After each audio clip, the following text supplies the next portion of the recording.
what is your purpose? What is my purpose? It's not a philosophical question. I'm literally asking you right now, what is this guy, this guy, what is my purpose? Why is a guy on stage entertain you? Okay, cool, maybe, huh? Well, why is there a guy on stage entertaining you instead of having the speaker come on stage and talk to you, right?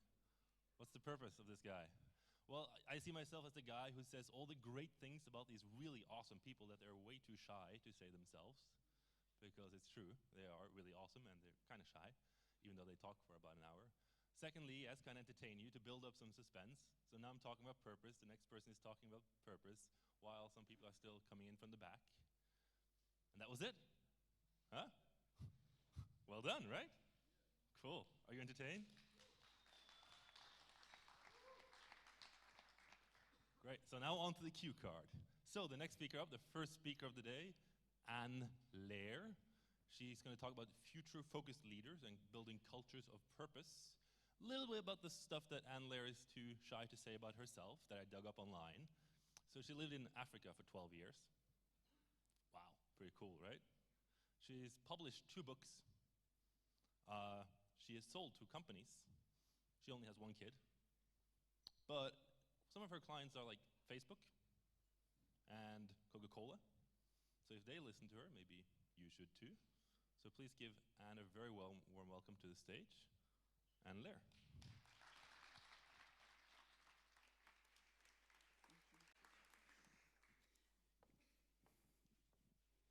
Thank you, everybody. It's wonderful to be in Budapest. Thank you so much for inviting me. So I'm here to talk about how to create purpose-driven organizations. But I have to start by saying we live in the opposite of a purpose-driven world. Look around you. People are starved for meaning.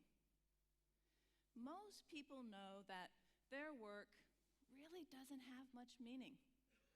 It's unlikely their work is going to change the world. It's pretty unlikely that they're going to create a new company or a new product. And worst of all, people don't feel driven to personally do the work that they are doing. They know that just about anybody could probably do their job. Heck, maybe even a robot could do their job. And so this is really not a great place to be because we are desperate. All of us want to uniquely contribute our skill set. We want to make a difference and create something that really is of value, something that is sustainable. Maybe it's a new product, maybe it's a new company, but that's what we want to do. And we often don't get that chance. And the lack of having that chance, the lack of having a sense of purpose at work, it's devastating. It's devastating to organizations, and it is devastating to people. Gallup recently did a study in 142 countries, and they said, let's talk about engagement. How engaged are people? And what they found was that only 13% of people are engaged at work. That means that only 1 in 8 people are psychologically committed to their job and may actually contribute positively to their work. 1 in 8? Well, where the heck is everybody else? And what are we going to be doing about it? Because this is not a good situation. It's not good for the people, it's not good for their families, it's not good for the environment, and it's not good for the employers. And so what we need to start looking at is, what are we going to do? Because it's just no longer sustainable. People say to me all the time, they say, Anne, why is everything unraveling? Why are organizations unraveling? Well, what I do is I look at the future. I look and see what's going on in terms of global trends and how do we bring it back to organizations. And from my lens, it's actually pretty easy to understand why things are unraveling. And I'm going to talk about, before we move too much into actual purpose, I'm going to talk about 4 global trends that are happening that are either somehow reinforced by the need for purpose or are caused by a lack of purpose that will help us to understand and set the framework for what is purpose. So the first trend we're going to talk about is that people are getting older and they're retiring. Now, this fact that 43% of Americans are going to be leaving the workforce in the next 7 to 8 years, that has nothing to do with actual purpose. However, what it does do is it shows us that, yes, people are getting older, they're going to retire no matter where they are. But the fact that that is happening, the fact that they are retiring, that is going to cause a purpose-driven revolution. Because what's going to happen is as the next group of people come in, otherwise known as Gen Y, as they replace a group of people who are leaving, otherwise known as baby boomers, born between 1946 and 1964, it's going to shift how we think about work. Because the group of people who are coming in, who are replacing the baby boomers, they have a completely different way of working. They have a completely different way of what they expect from work. This group of people born between 1981 and 2001, otherwise known as Gen Y or millennials, they expect three things from work. They expect, one, a work-life balance. Two, they expect to have some type of professional development. And three, they expect purpose. So because baby boomers are leaving, it's not about purpose for them, but it is all about purpose for the group of people who are coming in behind them. And that's the first trend. The second trend is very similar. And what that trend is that right now we are moving to unbelievably unprecedented amounts of ethnic, racial, and religious diversity all over the world. In the US, only 8% of our population growth is due to white people of European descent.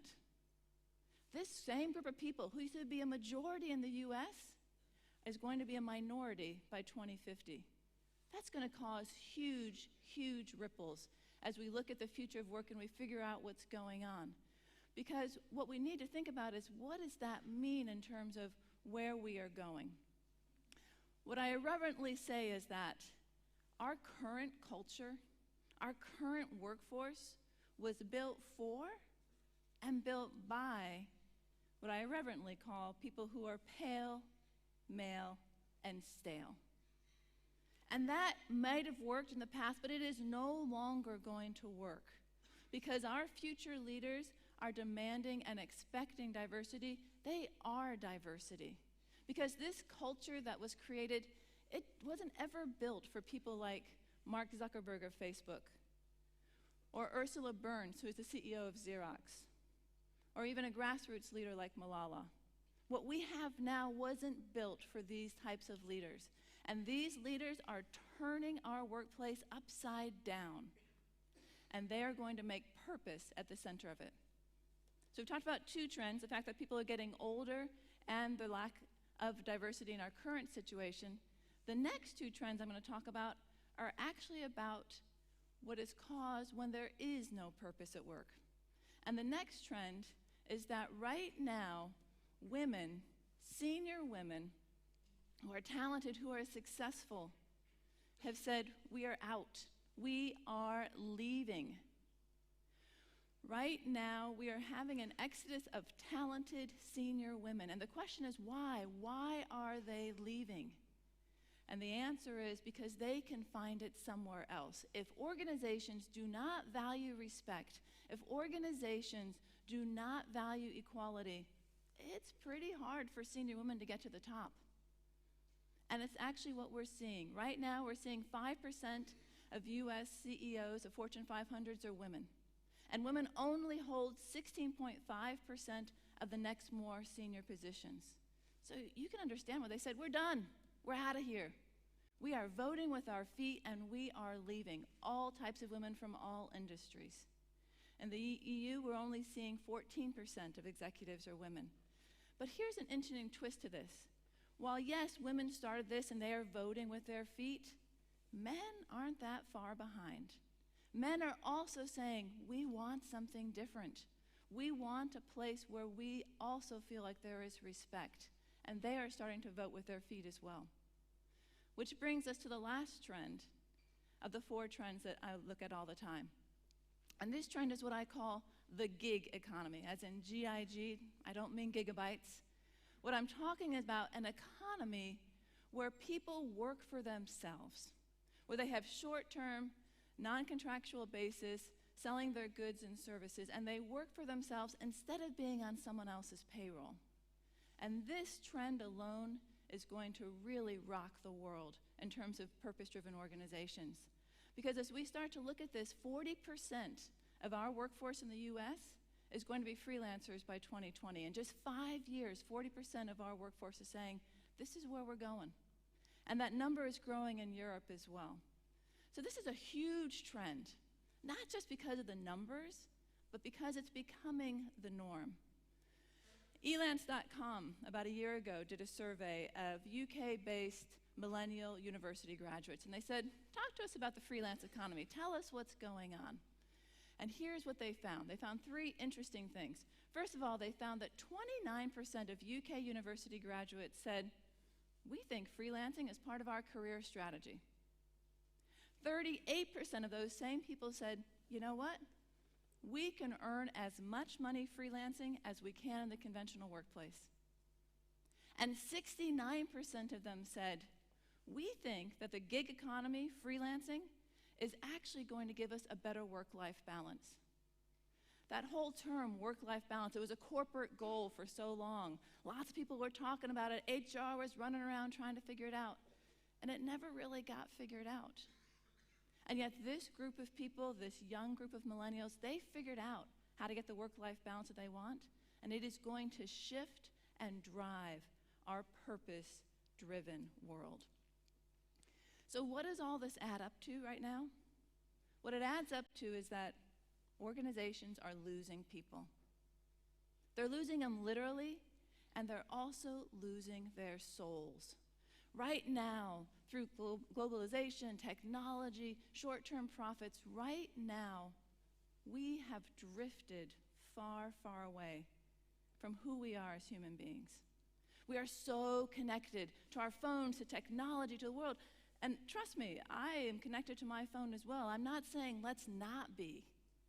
But what I am saying is that we become so connected to that, we've become disconnected to who we are and what our purpose is and our humanity. So as we start to think about where do we go, we need to remember we have gone wide. We've gone very wide, which again is a good thing, and we've tilted too far. It's time to go deep and wide. It's time to find our purpose and then align it with the wide. And that is what we need to do next if we are going to live in a purpose-driven world. Because if people start to understand their own purpose and live that life with their purpose, that's powerful stuff. And if you, as leaders of organizations, help people find their personal purpose and help organize a way that they can align their personal purpose with the organizational purpose, that is magic. So we start to figure this out. We need to figure out, how do we do this?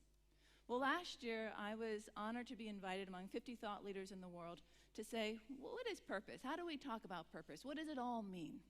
This meeting was held in New York City, and it was organized by a company called Imperative.